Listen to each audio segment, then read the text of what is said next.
మహోన్నతుడు, మహాగణుడు, సర్వాధికారి, సజీవుడైన యేసుక్రీస్తు పరిశుద్ధమైన నామంలో మీకు నా హృదయపూర్వక వందనాలు తెలియజేయుచున్నాను. నా ఆత్మీయులారా, ఈ దినం పరిశుద్ధాత్మ దేవుడు నీతో సూటిగా మాట్లాడే సమయం.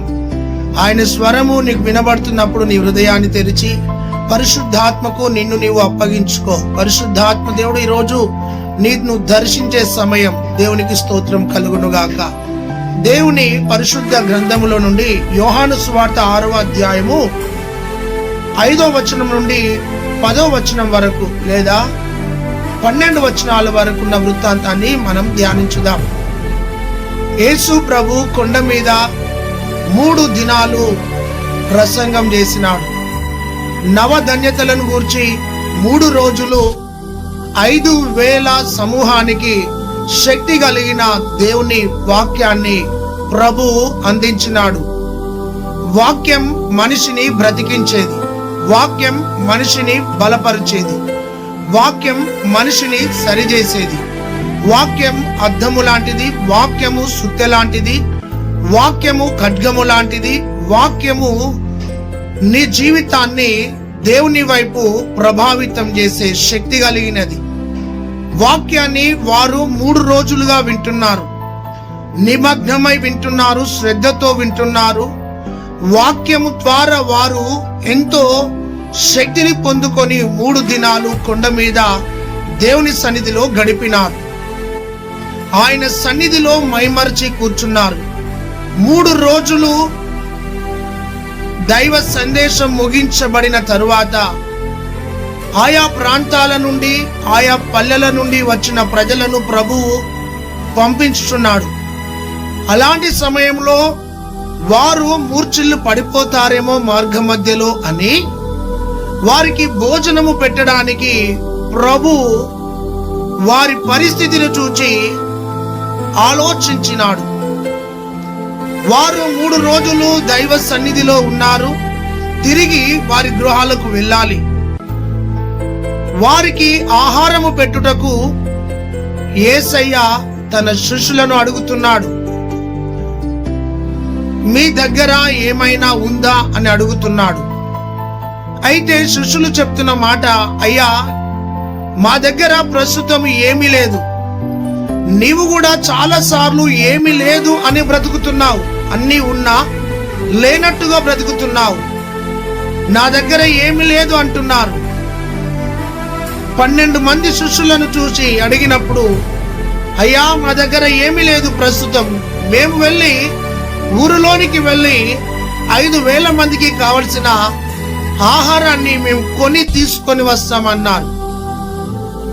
ఆత్మీయుడా, ఈరోజు దేవుడు నీతో మాట్లాడుతున్నాడు. నిన్ను అడుగుతున్నాడు, నీ దగ్గర ఏముంది అని అడుగుతున్నాడు. నా దగ్గర ఏమీ లేదయ్యా, నేను నిరుపేదనయ్యా, నేను నిరాశ్రయుడనయ్యా, నేను ఆధారం లేని దాన్నయ్యా, నేను ఒంటరి వాడనయ్యా, నేను ఒంటరి దాన్నయ్యా, ఎవరు లేరయ్యా, ఆర్థిక స్తోమతి సరిగా లేదయ్యా అని ఒకవేళ నీవు సాకులు చెప్పుచున్నావేమో. ఆ చిన్నోడు ఆ శిష్యులతో మాట్లాడుతుండగా 5,000 సమూహంలో ఉన్న ఒక చిన్నవాడు యేసు ప్రభు యొక్క మాటలు వింటున్నాడు. ఆ చిన్నవాడు విని అడగకుండానే తన మనసు తనను ప్రేరేపించగా, నా దగ్గర ఉన్న, నా బాక్స్ లో ఉన్న 5 రొట్టెలు 2 చిన్న చేపలు నా యేసయ్య చేతిలో పెడతాను అని చక్కటి నిర్ణయాన్ని తీసుకున్నాడు. నీ జీవితం అనే రొట్టెను నా యేసయ్య చేతిలో పెడతావా? నీ జీవితం అనే రొట్టెను నా ప్రభు చేతికి సమర్పిస్తావా? 5 రొట్టెలు 2 చిన్న చేపలు చిన్నవాడు తీసుకొని వచ్చి అందరూ చూచుచుండగా యేసయ్య చేతిలో పెట్టినాడు. త్యాగం కలిగిన చిన్నవాడు, సమర్పణ కలిగిన చిన్నవాడు, తెగింపు కలిగిన చిన్నవాడు, దాతృత్వం కలిగిన చిన్నవాడు, ఇచ్చే విషయంలో ఆసక్తి పరుడైన చిన్నవాడు. నీ దగ్గర ఉన్నది ప్రభువుకు ఇవ్వడం నేర్చుకో. నీ ఆశీర్వాదం నీ చేతిలోనే ఉంది. ఆ చిన్నవాడు సందేహించలేదు. ఆ చిన్నవాడు సగం సగం చేయలేదు. ఆ చిన్నవాడు తెగించి వెళ్ళి నా ఆకలి తీరకున్నా పర్వాలే గాని ఇక్కడున్న వృద్ధులు, ఇక్కడున్న సమాజంలో ఉన్న చాలా మంది ఆకలితో ఉన్నారని ఎరిగి తన దగ్గర ఉన్నవి యేసయ్య చేతిలో పెట్టినాడు.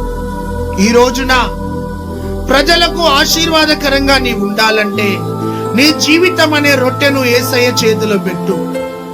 ఆ చిన్నవాడు యేసయ్య చేతిలో పెట్టగా యేసయ్య వాటిని ఆకాశం వైపు ఎత్తి కృతజ్ఞతాస్తుతులు చెల్లించి వాటిని విరిచి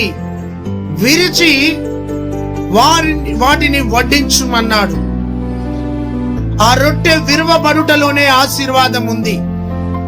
ఒకవేళ ఆత్మీయుడా, ఆత్మీయురాలా, నీ జీవితం అనే రొట్టెను ప్రభు విరిచినప్పుడే నీకు ఆశీర్వాదం.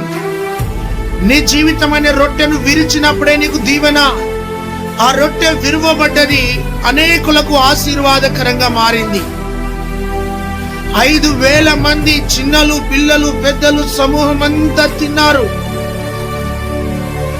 అయితే 12 గంపలు మిగిలినాయి. ఈరోజు ఈ వాక్యం నీ కోసమే. ఈరోజు మన అంశం చిన్నోడా.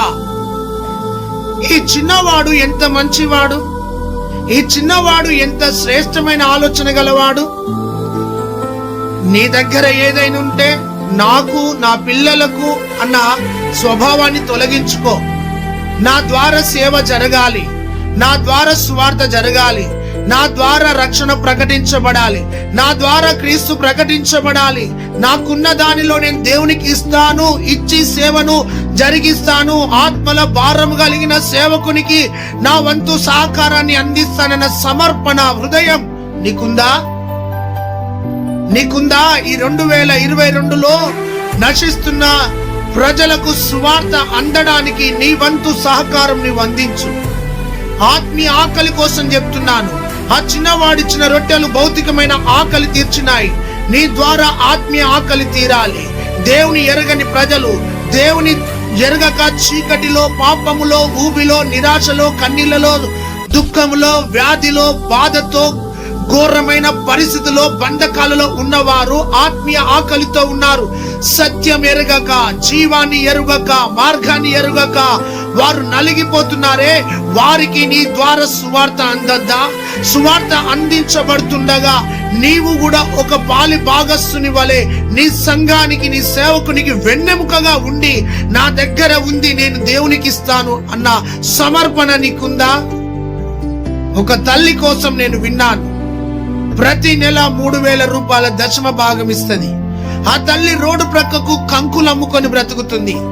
ఒక కంకి అమ్మితే 10 రూపాయలు, ఆ 10 రూపాయలు 1 రూపాయి దేవుంది అని చెప్పి ప్రతిరోజు 100 కంకులు అమ్ముతుంది, 100 రూపాయలు దేవునికి ఇస్తుంది. ఆ విధంగా 30 రోజులు కంకులమ్మి 3,000 రూపాయలు దశమ భాగాన్ని దేవునికి అలా ఇస్తుంది. రోజుకు 100 రూపాయలు తీస్తుంది. 30 రోజుల్లో 3,000 రూపాయలు.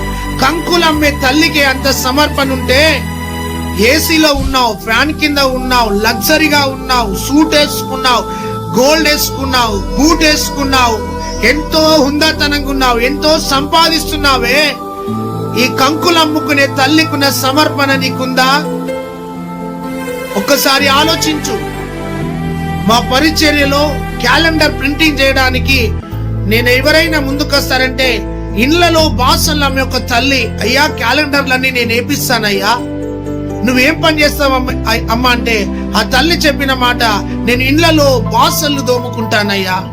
ఆ నిరుపేద తల్లి కింద ఆలోచన సమర్పణ ఏంటంటే, ఈ సంవత్సరం అంతా ప్రతి ఇంట్లో మన క్యాలెండర్ ఉండాలి, ఆ వాగ్దానాలు చదవాలి, వాళ్ళు ప్రమాదాలను తప్పించబడాలి, వారు దీవించబడాలి అని చెప్పి సమర్పణతో ముందుకొచ్చిందండి.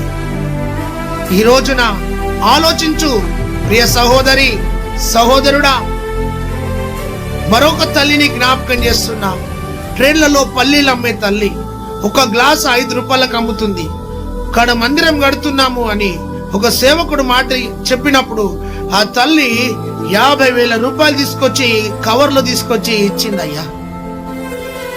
సమర్పణ అండి. నీకు సమర్పణ హృదయం ఉందా? దాతృత్వం అనే హృదయం ఉందా? ఆలోచించు ఆత్మీయులారా. ఈ చిన్నవాడు తనకున్న సమస్తాన్ని ఇచ్చాడే. సారెపతు విధవరాలు సమస్తాన్ని ఇచ్చిందే. అపోస్తుల కార్యంలో భూములను, ఇండ్లను అమ్మి సమస్తను దేవుని సేవకిచ్చారు. సేవకునికి ఇవ్వలే, సేవకిచ్చారు. దేవుని రాజ్యం కోసం ఇచ్చారు. ఆలోచించు. ఆ చిన్నవాడు ఆకలి తీర్చినవాడు. ఆ చిన్నవాడు ప్రజలకు ఆశీర్వాదకరంగా ఉన్నాడు. ఆ చిన్నవాడు ప్రజలకు మేలుకరంగా ఉన్నాడు.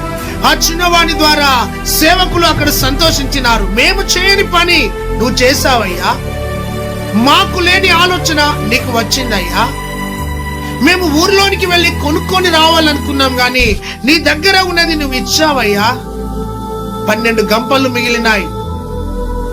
ఆ 12 గంపలు ఎత్తినారు. ఆ 12 గంపలు 12 మంది శిష్యుల చేతికి ఇవ్వలేదు నా యేసయ్య. ఆ 12 గంపలు 12 మంది శిష్యుల తల మీద పెట్టి, ఈ చిన్నవాని ఇంటికి వెళ్ళి చిన్నవాని ఇంటికి అడ పెట్టిరండి. ఎందుకు? ఇయ్యుడి మీకు ఇవ్వబడును. ఎవరైతే దేవునికి ఇస్తారో వారికి దేవుడు తిరిగి ఇస్తాడు. నువ్వు ఇచ్చినా కొద్దీ దేవుడు నీకు ఇవ్వడం ప్రారంభమవుతుంది. ఈరోజు ఆత్మీయులారా, దేవుని కోసం ఈ 2022లో నీ సమయాన్ని ఇవ్వు. నీ తలంతులను వాడు. దేవుని సువార్తలో సాక్ష్యం ఇవ్వు. నీకు వచ్చే రాబడిలో దేవుని కోసం విత్తడం నేర్చుకో. ఈరోజు పరిశుద్ధ ఆత్మ దేవుడు నీతో మాట్లాడుతున్నాడు. 12 గంపలు మిగిలగా 12 గంపలు తీసుకొని వెళ్ళి ఆ శిష్యులు ఆ చిన్నవాని ఇంటికి అడ పెట్టొచ్చారు. అవును, ఈ రోజున నీవేమిస్తున్నావు? నీవేమివ్వాలనుకుంటున్నావు? ఎప్పుడు ఇదే చెప్తారా సేవకులు అని నువ్వు అనుకోవచ్చు. నీ దగ్గర మేమేదో ఎక్స్పెక్ట్ చేసి ఈ వాక్యం చెప్తున్నామని అనుకోకు. నీవు దీవించబడాలి. నీవు దేవుని సేవకు నీకున్నవి ఇచ్చి సువార్త విషయంలో నీ వంతు సహకారం అందించు. నశిస్తున్న ఆత్మల పట్ల భారము కలిగి సేవ చేస్తున్న నీ సంఘానికి వెన్నెముకగా నువ్వు ఎందుకుండద్దు? ఆలోచించు ఆత్మీయుడా. ఈ చిన్నవాడు అనేకులకు ఆశీర్వాదకరంగా ఉన్నాడు. ఆ 12 గంపలు తిరిగి చిన్నవాని ఇంట్లో పెట్టినారు. అయితే ఆ చిన్నవాడిలో ఉన్న 5 లక్షణాలు చెప్తున్నాను. యేసు ప్రభు మాట్లాడుతుండగా చక్కగా విన్నవాడు, విని గ్రహించినవాడు. రెండోది, నా దగ్గర ఉన్నది నేను యేసయ్య చేతిలో పెట్టాలనుకున్నాడు, పెట్టాడు. మూడోది, అనేకుల ఆకలి తీర్చడానికి అనేకులకు దీవెనకరంగా ఆ రోజు చిన్నవాడు నిలబడ్డాడు. 3. నాలుగోది ఆ అందరి ఎదుట ఒక మంచి సాక్ష్యాన్ని సంపాదించుకున్నవాడు చిన్నవాడు. 5వది, తిరిగి 12 గంపలు పొందుకున్నవాడు. నువ్వు ఏ ఆశీర్వాదం పొందాలన్నా, ఏ దీవెన పొందాలన్నా, ఏ మేలును పొందాలన్నా ముందు నీ హృదయాన్ని ఇవ్వడం నేర్చుకో. నీ సమయాన్ని ఇవ్వడం నేర్చుకో. నీకు కలిగి ఉన్నది ఇవ్వడం నేర్చుకో. నీలో ఉన్న ఆ పిసినారితనాన్ని తొలగించుకో. కంకులు అమ్మే ఆ తల్లే అంత సమర్పణ కలిగి ఉంటే, ట్రైన్లలో పల్లీలు అమ్మే తల్లే అంత సమర్పణ కలిగి ఉంటే నీకుండద్దా సమర్పణ? నీకుండద్దా దాతృత్వం? ఈ చిన్నవాడు ఎంత మంచివాడు, తనకున్న యేసయ్య చేతిలో పెట్టినాడు.